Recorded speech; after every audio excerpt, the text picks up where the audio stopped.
जय मसीह की। आइए परमेश्वर के वचन की ओर चलेंगे और ये समय है कि जीवते परमेश्वर के कलाम को सुने, अपने हृदय को तैयार करें, अपने मन को तैयार करें, अपने ध्यान को भटकने से रोकें, क्योंकि शैतान इन्हीं चीजों पर वचन के दरमियान अटैक करता है। आज शैतान को सबसे अधिक समस्या है तो वो है प्रार्थना, आराधना और वचन। इन तीन चीजों से आप चंगाई कीजिए, शैतान को कोई समस्या नहीं है। आप चर्च जाइए, कोई समस्या नहीं। लेकिन जब आप चर्च में जाकर आराधना करते हैं तो दुष्ट को समस्या हो जाती है। जब आप चर्च में जाकर पादरी का वचन पर ध्यान देते हैं, मन लगाते हैं, तब शैतान को खलबली हो जाती है। तो आइए हम पढ़ेंगे Vyavastha Vivaran, book of Deuteronomy chapter 15 verse number 5। Vyavastha विवरण 15 के 5 से पढ़ेंगे। इतना अवश्य है कि तू अपने परमेश्वर यहोवा इतना अवश्य है कि तू अपने परमेश्वर यहोवा आगे की बातचीत लगाकर सुने और इन सारी आज्ञाओं के मानने में जो मैं आज तुझे सुनाता हूँ चौकसी करे।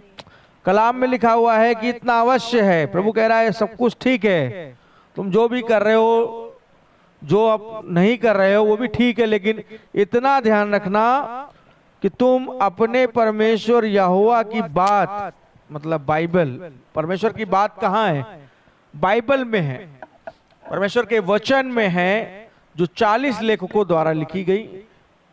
और वो कह रहा है परमेश्वर यहोवा की बात चित्त लगाकर, चित्त मतलब पूरा ध्यान लगाकर, पूरा मन लगाकर सुने।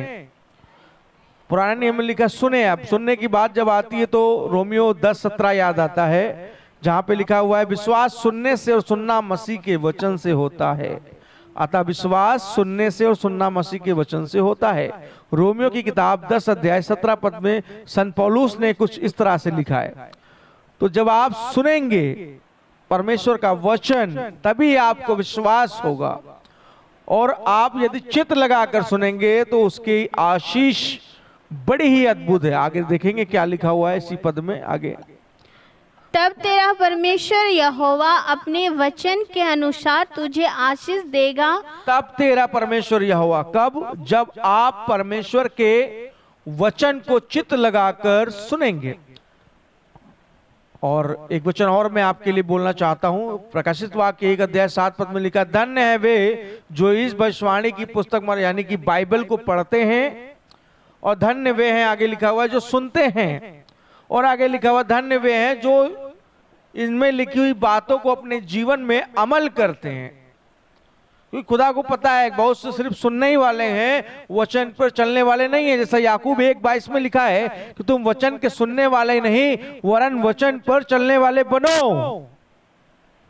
परमेश्वर का वचन हमें आज्ञा दे रहा है। आज कई हजार साल बाद, कई हजार साल पहले, यूं कह लीजिए, मूसा के द्वारा परमेश्वर ने व्यवस्था विवरण लिखा तो कहा कि यदि तू यहोवा की बातों पर मन लगाएगा, चित्त लगाकर सुनेगा और उसकी चौकसी करेगा अपने जीवन की, अपने वस्त्र की, अपनी पवित्रताई की, तो तू ब्लेस होगा। और किस तरह से ब्लेस होगा अभी हमने क्या पढ़ा है, आगे पढ़ेंगे। तब तेरा परमेश्वर यहोवा अपने वचन के अनुसार तुझे आशीष देगा। तब तुझे आशीष देगा जब तू सुनेगा। कलाम कहता है आज बहुत सारे लोग सुनना ही नहीं चाहते। आज बहुत सारे लोग चंगाइयों के बारे में सुनना चाहते हैं, अपने नाम की प्रोफेसी सुनने के लिए बेताब रहते हैं कि पापा जी ने हमारा नाम लिया है, और प्रॉफिट जी ने हमारा नाम लिया, अपोस्टल जी ने नाम लिया। अपने नाम के लिए लोग क्या इतना परेशान हैं, लेकिन वो खुदा की नहीं सुनना चाहते हैं, वो खुदा की बात को समझना नहीं चाहते, बाइबल को समझना नहीं चाहते हैं।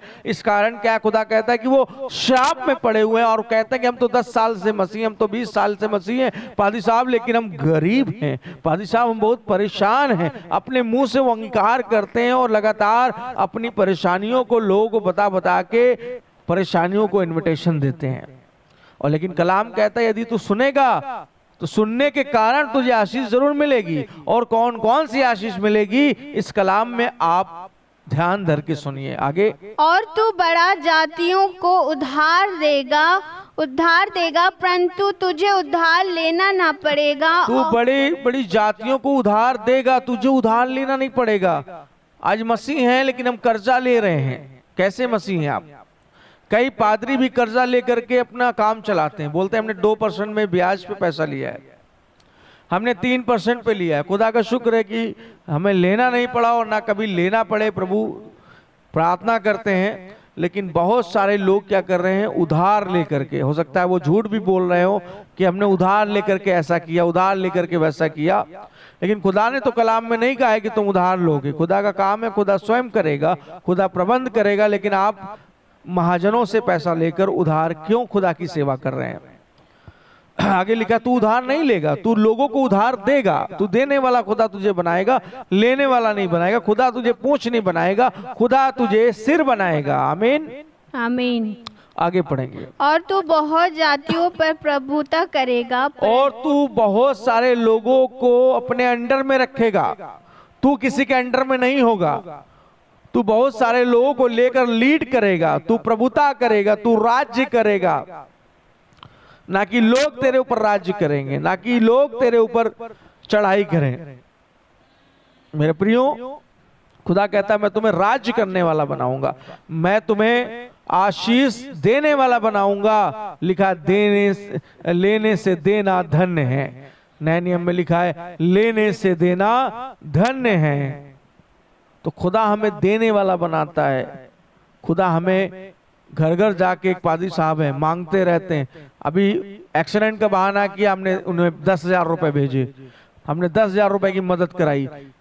इस तरह से झूठी गवाहियां, ऐसे सेवक जो हैं खड़े हो रहे हैं, जो पैसे के लिए काम कर रहे हैं। खुदा उन्हें माफ करे, खुदा मुझे ही माफ करे। लेकिन इस वचन में बताना जरूरी है कि लोग किस तरह से लेने पर विश्वास रखते हैं, ना कि देने पर।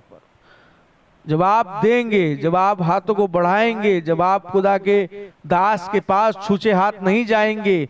आज मैं किसी भी बड़े व्यक्ति से मिलता हूं तो खाली हाथ नहीं, कुछ ना कुछ लेकर जाता हूं। यदि मैन ऑफ गॉड है तो जरूर उसके लिए मिठाई, मैन ऑफ गॉड है तो उसके लिए बुके, मैन ऑफ गॉड है तो उसके लिए हार, माला, चाहे वो फूलों का हो, चाहे वो पैसों का माला हो। लेकिन हम परमेश्वर के दास का सम्मान करते हैं। और ये नियम हमें एलीशा के समय से, एलीशा और एलिया के समय से बाइबल के अंदर देखने को मिलता है कि जितने भी लोग उससे मिलने आते थे, प्रभु के दास से, जितने मैन ऑफ गॉड से मिलने आते थे, वो कभी खाली हाथ नहीं आते थे, वो कोई फल भी लेकर आते थे। लेकिन आज की मसीहत में ये सिखाया ही नहीं जाता है, क्योंकि वो देने में विश्वास कम रखते हैं, लेने में ज्यादा रखते हैं। लेकिन मैं आपको बताऊं कि मैं देने में विश्वास ज्यादा रखता हूं। अगर मेरे साथ पीओसी में कोई काम कर रहा है, अगर मुझे लगा कि मेरे घर में ये टीवी पुराना हो गया है तो मैं उसको उठाकर किसी को फ्री ऑफ कॉस्ट दे देता हूं। अगर मुझे लगा कि नहीं ये हमारे घर में जो है पंखा पुराना हो गया और उस चर्च को जरूरत है और उस चर्च में लगना है, अगर मुझे लगा कि मुझे नया लगवाना है तो नया लगवा दिया, अन्यथा पुराना हम उसे गिफ्ट कर देते हैं। क्योंकि वचन कहता है कि भेंट मार्ग को खोलती है। खुदा तब ब्लेस करता है जब आप खुदा की सुनते हैं। आगे पढ़ेंगे। परंतु वे तो तेरे ऊपर प्रभुता ना करने पाएंगी। कोई भी गैर मसीही आपके ऊपर प्रभुता नहीं करने पाएगा, तब आप ब्लेस्ड होंगे। आगे। जो देश तेरा परमेश्वर यहोवा तुझे देता है, उसके किसी फाटक के भीतर यदि तेरे भाइयों में से कोई तेरे पास दरिद्र हो, तो अपने उस दरिद्र भाई के लिए ना तो अपना हृदय कठोर करना और न अपनी मुट्ठी कड़ी करना। लिखा है तू किसी दरिद्र को देखे और वो खासकर मसीही हो तो अपने भाई के लिए अपने आप को मत रोकना। अगर तेरे पास है, वचन में लिखा है, और तेरे में शक्ति है उसका भला करने की, और तू भला नहीं करता, वचन कहता है तू पाप करता है। ऐसे बहुत सारे लोग थे। जब कलीसिया बन रही थी, जब हम लिंटर डला रहे थे, हमने एक बिशप को बोला कि बिशप साहब आप मुझे कुछ पैसे उधार दे दीजिए ताकि मैं आपको रिटर्न कर सकूं। लेकिन वो दे सकते थे, परंतु वो आज सोमवार कल मंगलवार ऐसे करके टालते रहे। अंत में मैंने देखा कि वो हमारी कोई सहायता करना नहीं चाहते और हम प्रार्थना करने लगे। परमेश्वर ने मार्ग खोला और हमारा सारा काम प्रार्थना से बन गया। तो मैं बताना चाहता हूं ऐसे बहुत सारे लोग होते हैं कई बार जो ब्लेस्ड तो होते हैं लेकिन अपनी आशीष को बांटना नहीं चाहते किसी के साथ, या हो सकता है वो ट्रस्ट नहीं करते होंगे। लेकिन आप उन लोगों के साथ आशीष नहीं बांट रहे हैं जो ऑलरेडी ब्लेस्ड हैं, एक दूसरे की सहायता नहीं कर रहे हैं, तो कल को आपके ऊपर संकट आएगा, आपके ऊपर दरिद्रता आएगी, तो आपकी सहायता कौन करेगा? सवाल ये बनता है। हर समय एक सा नहीं रहता। बाइबल में लिखा है कि रोने का समय है तो हंसने का समय है, हंसने का समय है तो रोने का भी समय आता है। तो खुदा का शुक्र करते हैं कि हमारे जीवन में एक ही समय प्रभु लाया है, वो है हंसने का समय, वो है आनंद करने का समय और उसकी महिमा करने का समय। 11 पद को पढ़ेंगे। तेरे देश में दरिद्र तो सदा पाए जाएंगे, इसलिए तेरे बीच में दरिद्र तो सदा पाए जाएंगे, इसलिए मैं तुझे यह आज्ञा देता हूँ कि तू अपने देश में अपने दिन दरिद्र भाइयों को अपना हाथ ढीला करके अवश्य दान देना।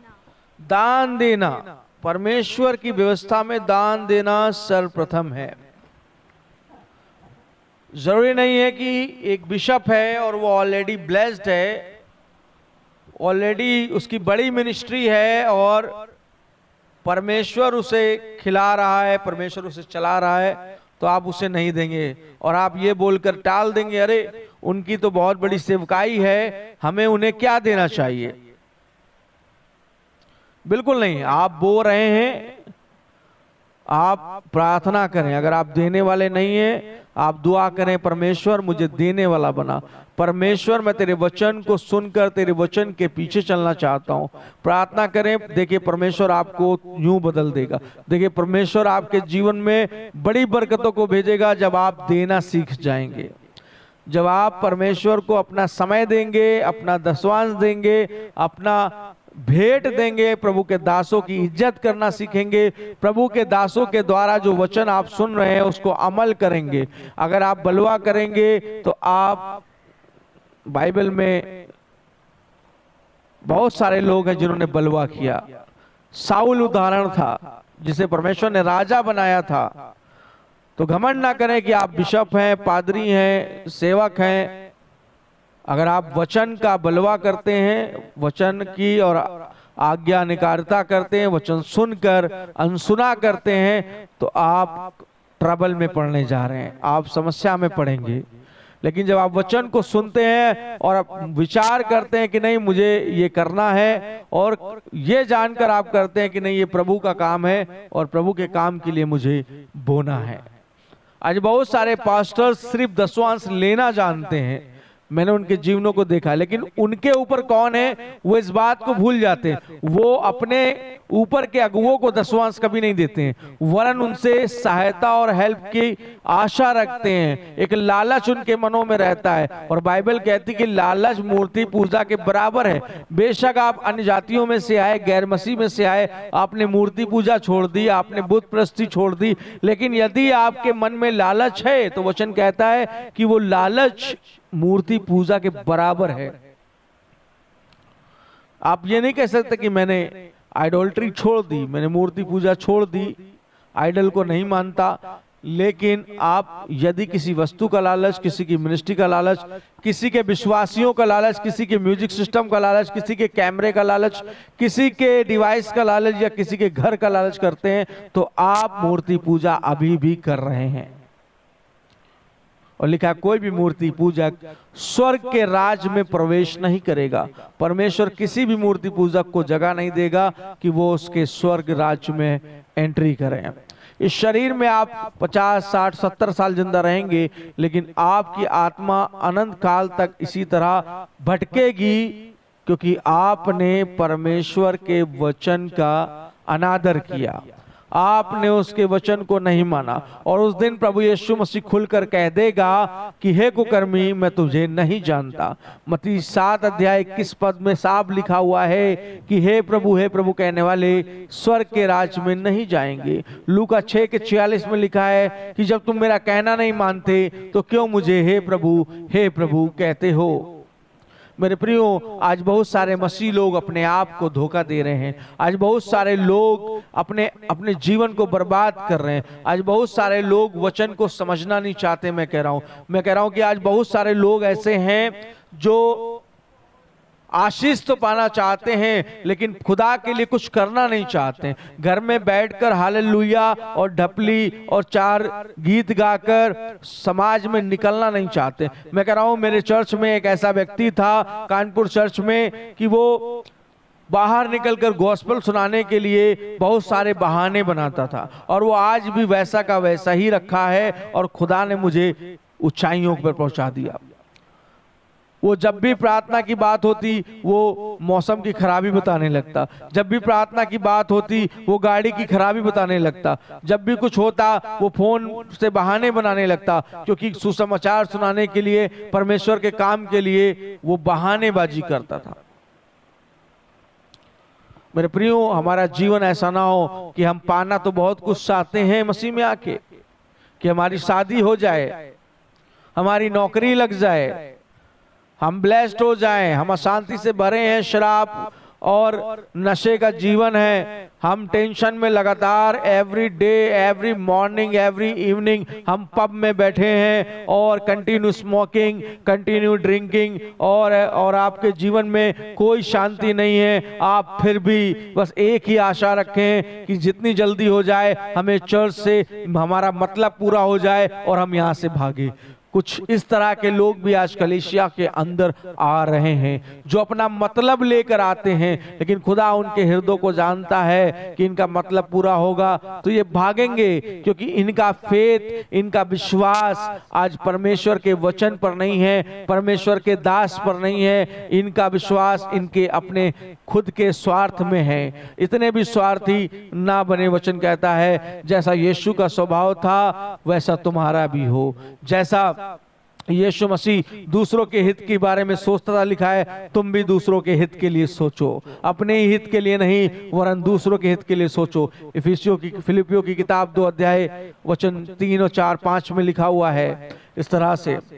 मेरे प्रियो, मैं बताना चाहता हूं कि यदि आप आशीष पाना चाहते हैं, आज ही प्रकाशित वाक्य के 1 अध्याय के 7 पद को पढ़ेंगे तो वहां पर आपको मिलेगा। 1 अध्याय के 3 पद से पढ़िएगा, वहां पे लिखा है धन्य है वे जो इस भविष्यवाणी की पुस्तक बाइबल को पढ़ता है, धन्य है वे जो बाइबल को सुनता है, धन्य है वे जो बाइबल पे लिखी हुई बातों को मानता है। ये बात मैं नहीं कह रहा हूं, ये बात परमेश्वर का स्वर्गदूत यूहन्ना के द्वारा, जो यूहन्ना ने लिखा प्रकाशित वाक्य में, उसके द्वारा परमेश्वर अपने लोगों से बातें कर रहा है। आज मेरे लोगों, खुदा इजरायलियों को छुड़ाने के लिए स्वयं नहीं उतरा, उसने मूसा जैसा जरिया खड़ा किया है। आज बहुत सारे लोगों के लिए जरिया तो है लेकिन उस जरिए को वो पहचान नहीं रहे। आज बहुत सारे लोगों के लिए एक जरिया परमेश्वर ने रखा है, एक प्लेटफॉर्म रखा है कि वो पीओसी में आके काम करें, वो पीओसी के साथ हो, लेकिन उनके पास एक बहाना है कि वो गरीब है। जब आपको डायसेस बोल रही कि आप काम कीजिए, आपको आपका मेहनत का पैसा दिया जाएगा, आपको सैलरी दी जाएगी, आपको कमीशन दिया जाएगा, आपको आगे बढ़ाया जाएगा, लेकिन फिर भी आप एक ही बहाना लेकर बैठे हैं, क्योंकि आप एक्सक्यूज करने वाले खुदा के राज में आलस कर रहे हैं। आज जो आलसी लोग हैं वो बहाना करते हैं। वचन में लिखा हुआ है कि आलसी कहता है कि मुझे एक और झपकी लेने दे, मुझे एक और नींद लेने दे। तब खुदा उससे कहता है कि तू सोता रहे, क्योंकि तेरा कंगालपन अचानक आ जाएगा। आज कंगाल कौन है? जो आलसी है, जो कलीसिया के लिए मेहनत करना नहीं चाहता, जो संसार में भी नौकरी करना नहीं चाहता, वो आज आलसी है। वो खुदा का वचन कभी नहीं सुन सकता, वो खुदा के वचन पे कभी नहीं चल सकता, क्योंकि वो एक आलसी व्यक्ति है। उसे बाइबल पढ़ने में आलस होगा, उसे प्रार्थना करने में आलस होगा, उसे नौकरी करने में भी आलस होगा। लेकिन दुनिया के सामने वो एक पादरी है, वो एक पासबान है, नाम का पासबान है, प्रार्थना का जीवन जीरो है और सुसमाचार सुनाने का जीवन जीरो है। बिना बाइबल के अगर उसे प्रचार 1 घंटे करने के लिए बोला जाए तो वो मात्र 10 मिनट का ही प्रचार कर पाएगा, क्योंकि उसका जीवन जीरो है। उसके जीवन में कोई भी वचन की गहराई नहीं भरी है, वचन की आशीष नहीं भरी है। वो व्यक्ति कभी भी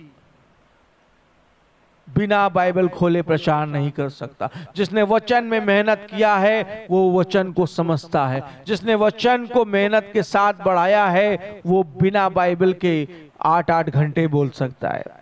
ये पहचान है एक परिश्रमी मसीह की, एक परिश्रमी पादरी की, एक परिश्रमी मसीह के दास की।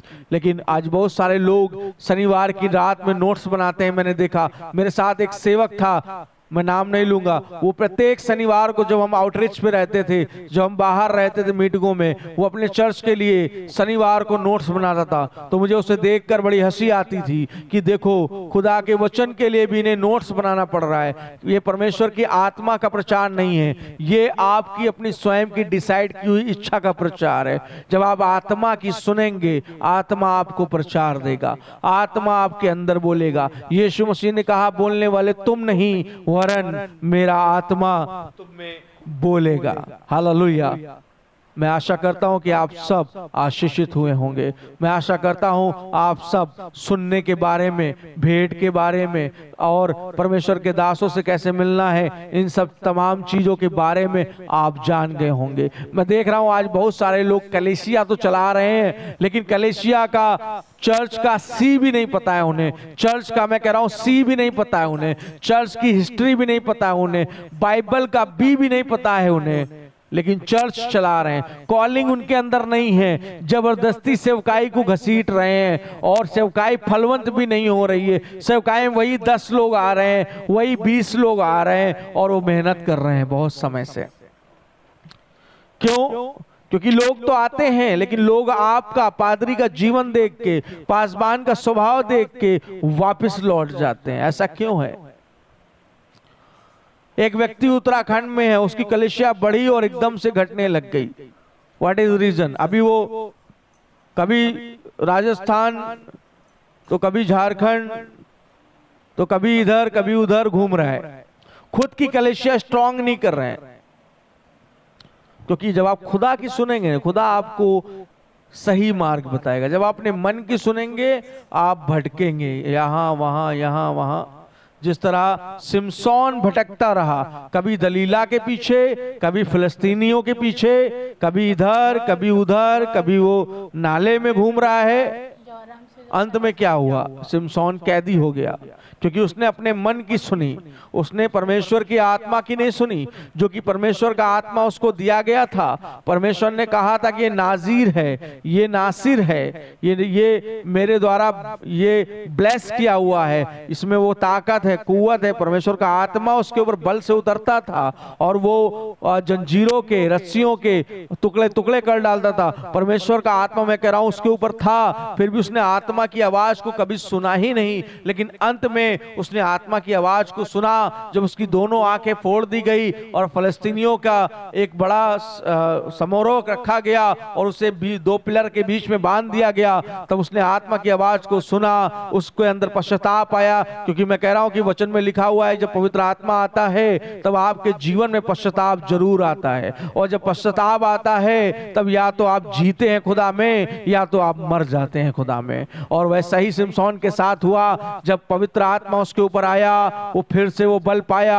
और उसने कहा, परमेश्वर आखिरी बार, यहोवा आखिरी बार मुझे मौका दे इन फलिस्तियों से बदला लेने का, इन अपने शत्रुओं को मारने का। और लिखा है उस सभा में, उस डांस गाने में, उस पापी सभा के अंदर 2000 लोग मौजूद थे जो इजरायलियों के दुश्मन थे, फलस्तीनी, जो उनके खेतों को कब्जा कर लेते थे, जो उनके शत्रु थे। मैं कह रहा हूं, परमेश्वर ने पवित्र आत्मा सिमसोन पर भेजा और सिमसोन ने कहा, मेरे प्राण के साथ इनका भी प्राण जाए।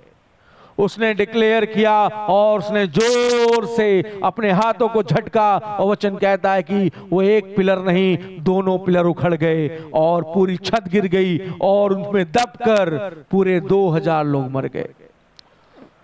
अगर सिमसोन पहले खुदा की सुनता, आज भी वही हो रहा है, आज लोग पहले नहीं सुन रहे हैं, उन्हें बताया जा रहा है आत्मा के द्वारा, उन्हें बताया जा रहा है, वो पवित्र आत्मा की भी नहीं सुनते। किसी ने कहा कि जो यीशु की नहीं सुनता है वो किसी की नहीं सुनता है।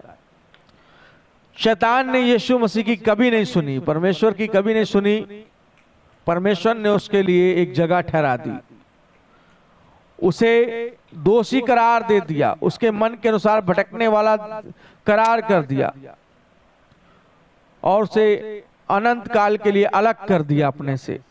क्या आप भी अनंत काल के लिए अलग होना चाहते हैं? चुनाव आपके पास है, या खुदा के साथ रहेंगे या परमेश्वर के साथ रहेंगे और चित्त लगाकर उसकी सुनेंगे, उसके वचनों को मानेंगे। जैसा कि मैंने कहा कि वचन पर चलने वाले बनो, वचन को सुनने वाला ही नहीं। आज बहुत सारे लोग, मैं कह रहा हूं, सोशल मीडिया पे, रील्स पर, यूट्यूब शॉर्ट्स में, यूट्यूब के प्रीचर पे कभी संधू प्रचारक को सुन रहे हैं, तो कभी नरूला प्रचारक को सुन रहे हैं, तो कभी भजेंद्र सिंह को सुन रहे हैं, तो कभी तमाम प्रचारक हैं, रमन हंस को सुन रहे हैं। सबका प्रचार सुनते हैं, अपने दिमाग में खिचड़ी पकाते हैं, लेकिन किसी के प्रचार पे चलते नहीं हैं।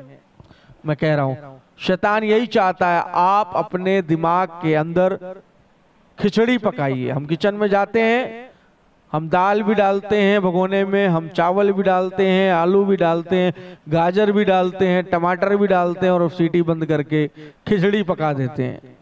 आज खिचड़ी पका रहा है शैतान आपके दिमागों में।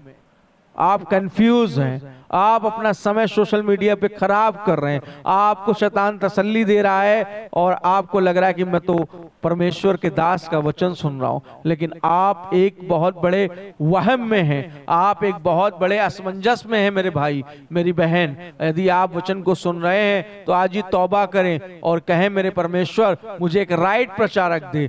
ये नहीं कि आज सोमवार को मैंने भजेंद्र सिंह का सुन लिया, परसों नरूला जी का सुन लिया और नरसों मैंने संधू का सुन लिया और फिर मन भर गया तो सुखपाल राणा का वचन सुन लिया, उनसे भी मन भर गया तो कंचन मित्तल का वचन सुन लिया। ऐसे बहुत सारे प्रचारक हैं, विनोद पोर्चिया का वचन सुन लिया, बहुत सारे लोग हैं। जब सबसे हार गए तो थोड़ा बहुत अमित विल्सन का वचन सुन लिया है।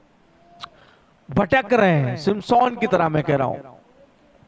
आज इधर उधर एक बहन है, अभी हाल में उसने अपना चर्च छोड़ दिया, अभी भजेंद्र सिंह की फॉलोवर बनी हुई है। मैं नहीं कह रहा हूं कि भजेंद्र सिंह की फॉलोवर नहीं होना है, लेकिन जहां भी रहो वफादार रहो, बरसाती मेढक मत बनो। मैं कहता हूं, एक औरत थी हमारे चर्च में, वो कभी मेथोडिस्ट जाती थी, कभी प्रेस्बिटेरियन जाती थी, कभी पीओसी में आती थी हमारे यहाँ। अंत में वो कहीं की नहीं रही। कोरोना के समय उसने सब चर्च छोड़ दिए। ऐसी विपत्ति आई कि बर्बादी के कगार पे आ गए। मैं कह रहा हूं, खुदा के साथ मत खेलो, खुदा आग है, जल जाओगे। लिखा है परमेश्वर धड़कती हुई आग है। मूसा को जब दर्शन दिया तो वहां आग थी और कुछ नहीं था। आग और रोशनी है खुदा। गौर से देखोगे तो अंधे हो जाओगे, खेलोगे तो जल जाओगे, क्योंकि वो परमेश्वर है। परमेश्वर आपको आशीष दे, बरकत दे। जय मसीह की, प्रेज़ द लॉर्ड। जय मसीह की साथियों, यदि आप हमारे चैनल पे नए हैं तो प्लीज़ आप हमारे चैनल को सब्सक्राइब कर लें, कृपया शेयर करें, सब्सक्राइब करें, लाइक करें और सभी मसीह भाइयों को जो भारत में रह रहे हैं प्रभु के वचन से आशीषित करें। वचन कहता है, जो दूसरों की खेती सींचेगा उसकी भी खेती सींची जाएगी। यदि आप दूसरों को बढ़ाएंगे, परमेश्वर आपको भी निश्चय बढ़ाएगा। ये परमेश्वर का पवित्र वायदा है। कृपया हमारे साथ बने रहें। प्रभु आपको आशीष दे। जय मसीह की।